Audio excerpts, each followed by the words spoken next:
মুন্না ভাইয়ের ইচ্ছা আমাকে 05 দেওয়ার, কিন্তু এই ইচ্ছা আমি জীবনে পূর্ণ হতে দিব না। গাইস, মুন্না ভাইয়ের সাথে আমি লন উলফে 1v1 করছিলাম, যেখানে মুন্না ভাই কিন্তু আমাকে 3 রাউন্ড হারিয়ে দিয়েছিল, আর আমি মুন্না ভাইকে 1 রাউন্ড। কি দিন আসলো ভাই, ডাবল ভিক্টর নিছেন? ছি। ডাবল ভিক্টর তো আপনি নিলেন। হ্যাঁ কই ভাই, এটা কি মানা যায়? ছি। গাইস, মুন্না ভাই হয়তো ভুলে যাচ্ছে, এই ডাবল ভিক্টর দিয়ে আমি আরএসকে কুটুসকে 2 রাউন্ড হারিয়েছিলাম।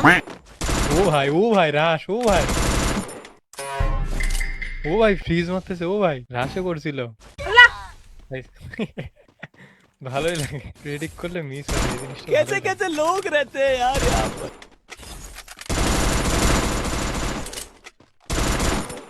গাইস, এখানে আমি ওয়াল টাইমের অপেক্ষা করতেছিলাম কখন আমার ক্যারেক্টারটা আসবে, আর মোনা ভাই মনে হয় আমাকে মেয়ে দেখে বট মনে করে।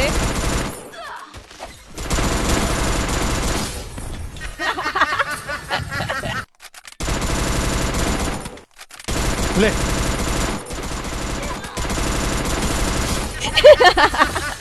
তেমন কিছু না গাইস, এখানে নিজের ফ্ল্যাশ ফ্রিজে নিজে ড্যামেজ খাইছিলাম, আর এটা দেখে মুন্না ভাই খুশি হয়ে গেছিল।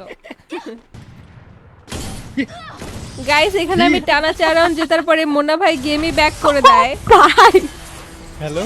তারপরে দেখো কি অ্যাক্টিংটা করে। ব্যাক করে দিলেন কেন? না ব্যাক করিনি তো। मजा आया।